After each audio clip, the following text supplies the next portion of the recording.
नमस्कार, स्वागत है आपका और मैं हूं आपके साथ लता। बड़ी खबर आपको बता रहे हैं, जहां एक बार फिर से सामने आया ट्विटर का पक्षपात रवैया।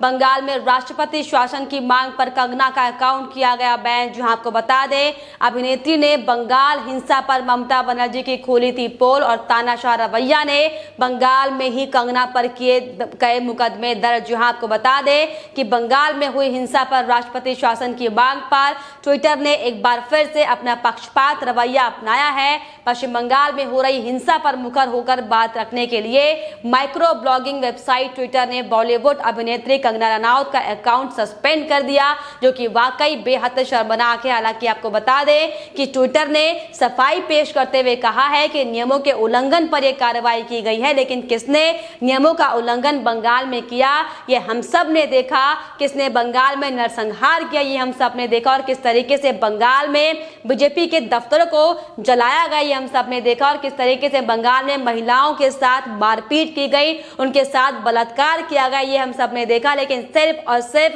कंगना रनौत पर झूठे आरोप लगाकर किस तरीके से टीएमसी की पार्टी ने भी अपना तानाशाह रवैया दिखाए, वाकई सबके सामने अब आ चुका है। लेकिन जिस तरीके से ट्विटर ने एक बार फिर से अपनी पक्षपात जो रणनीति दिखाई है, वाकई बेहद शर्मनाक है। हालांकि आपको बता दें कि कंगना रनौत ने इस पूरी कार्रवाई को पक्षपाती और अनुचित करार दिया और कहा कि पश्चिम बंगाल में हिंसा रोकने के लिए लोगों को लगातार आवाज उठानी चाहिए। आपको बता दें कि अकाउंट बैन करने के बाद कंगना रनौत ने अपना बयान देते हुए कहा कि मैं सभी से अनुरोध करना चाहती हूं कि बंगाल हिंसा पर ध्यान केंद्रित रखा जाए और नरसंहार को रोकने के लिए सरकार पर दबाव डाला जाए। पूरा ध्यान निलंबन यानी कि मेरे ट्विटर अकाउंट पर चला गया है और इससे कोई फर्क नहीं पड़ता। मैं कई प्लेटफॉर्म्स के माध्यम से भी आ सकती हूँ, लेकिन इसे विवाद ना बनाया जाए। हालांकि आपको बता दें कि कंगना ने ट्विटर पर भी जोरदार हमला बोला और कहा कि ट्विटर ने केवल मेरी बात को साबित किया है कि वे अमेरिकी है और जन्म से एक सफेद व्यक्ति को एक भूरे रंग के व्यक्ति को गुलाम बनाने का हकदार लगता है। वे आपको बताना चाहते हैं कि क्या सोचना है, क्या बोलना है और क्या करना है। मेरे पास कई मंच है जिनका मैं उपयोग अपनी आवाज उठाने के लिए कर सकती हूँ, जिसमें सिनेमा के रूप में मेरी अपनी कला भी शामिल है। और इसके अलावा आपको बता दें कि कंगना ने यह भी कहा कि उनके खिलाफ बंगाल में उन्होंने बताया कि उनके खिलाफ बंगाल में कई मुकदमे भी दर्ज करवाए गए हैं। दरअसल आपको बता दें कि कंगना ने क्या कमेंट किया था, क्या वीडियो शेयर किया था। दरअसल आपको बता दें कि कंगना रनौत ने बंगाल में हुई हिंसा को लेकर एक वीडियो शेयर किया था, जिसमें उन्होंने ये कहा था कि दोस्तों हम लोग ये देख रहे हैं कि बंगाल से बहुत ज्यादा डिस्टर्ब करने वाली खबरें सामने आ रही हैं। मर्डर हो रहे हैं, दंगे हो रहे हैं, गैंगरेप हो रहे हैं, घरों को जलाया जा रहा है। कोई भी लिबरल कुछ नहीं कह रहा है, कोई इंटरनेशनल मीडिया भी इसे खबर नहीं कर रहा है। मुझे समझ नहीं आ रहा कि ये कौन सी कॉन्स्पिरेसी चल रही है इंडिया के खिलाफ। उन्होंने ये भी कहा कोई बहुत बड़ी कॉन्स्पिरेसी है, ये बहुत ही ज्यादा अननेचुरल है। और यही नहीं, आपको बता दें कि कंगना रनौत ने अपने जो वीडियो शेयर किया था, उन्होंने उसमें यह भी बयान देते हुए कहा कि मैं सरकार की बहुत बड़ी सपोर्टर हूं, मैं ये सब देखकर बहुत ज्यादा निराश हूं। वहां पर खून की नदियां बह रही हैं, तो आप लोग धरना देना चाहते हैं, कड़ी निंदा करना चाहते हैं, क्यों डर गए हैं आप लोग देशद्रोहियों से? क्या अब देशद्रोही ये देश चलाएंगे? मुझे पता है कि हम लोग बुरी तरीके से फंस गए हैं और इस वक्त पर जब प्रेसिडेंट रूल की जरूरत है, तो पंडित नेहरू ने भी इससे पहले प्रेसिडेंट रूल लगाया था, इंदिरा गांधी ने 50 बार रूल लगाया, मनमोहन सिंह ने 10 बार राष्ट्रपति शासन लगाया था। लेकिन हम किससे डर रहे हैं? क्या मासूमों की हत्या होगी? हम लोग सिर्फ धरना देंगे। मेरा सरकार से कहना है कि नरसंहार को रोकिए और कड़े से कड़े कदम इसको लेकर उठाए जाने चाहिए। हालांकि आपको बता दें कि इसको लेकर टाइम्स नाउ के एडिटर इन चीफ ने भी साफ तौर पर ट्विटर के इस पक्षपात रवैये पर सवाल उठाए थे और ये कहा था कि ट्विटर स्थायी रूप से कंगना रनौत के खाते पर संदेह करता है, लेकिन घृणित आचरण और वामपंथ निरपेक्ष लिंच की भीड़ के अपमानजनक व्यवहार की अनुमति देता है। इस्लामवादी नफरत करने वाले शहरी नक्सलियों और राजनेताओं से नफरत करते हैं। दोहरा मापदंड क्यों? आखिर सवाल तमाम तरह के ट्विटर से अब लगातार खड़े हो रहे हैं, क्योंकि जिस तरीके से आपको बताते बताते चले कि पश्चिम बंगाल में जो हिंसा सामने आई थी, हम सबने देखा कि कैसे टीएमसी के गुंडों की ओर से बीजेपी के कार्यकर्ताओं की हत्या कर दी गई थी, कैसे बंगाल में लगातार जो नरसंहार जारी है, कैसे बीजेपी कार्यकर्ताओं को बेरहमी से पीटा गया था और कैसे महिलाओं के साथ जो बर्बरता की गई, महिलाओं को पीटकर उनके साथ जो बलात्कार किया गया, हम सब ने देखा। लेकिन आपको बताते चले कि जो नरसंहार पश्चिम बंगाल में जो अब चल रहा है, इसको लेकर ममता बनर्जी को इसमें जवाबदेही करनी चाहिए। लेकिन लगातार ममता बनर्जी तरह तरह की बातें करती नजर आ रही, जो कि वाकई बेहद शर्मनाक है। लेकिन आपको बता दें, दरअसल ये टीएमसी पार्टी का बंगाल है, ये ममता बनर्जी का वो बंगाल है जहां पर सिर्फ और सिर्फ ममता बनर्जी ने अपने गुंडों को लगातार शय देकर इस तरीके से गतिविधि करने को लगातार कहा है। लेकिन आपको बताते चले कि अब लगातार पश्चिम बंगाल में राष्ट्रपति शासन की मांग हर रोज उठ रही है। लोग लगातार एक के बाद एक तमाम सवाल ममता बनर्जी से कर रहे हैं और सरकार से भी लगातार ये गुजारिश की जा रही है कि अब पश्चिम बंगाल में राष्ट्रपति शासन लगाया जाए, क्योंकि जो पिछले लंबे समय से 10 साल से बंगाल में जंगल राज चल रहा था, उसकी बानगी एक बार फिर से सबके सामने आ चुकी है। और अब बंगाल की जनता नहीं चाहती कि इस तरीके से लगातार महिलाओं के साथ इस तरीके से आपत्तिजनक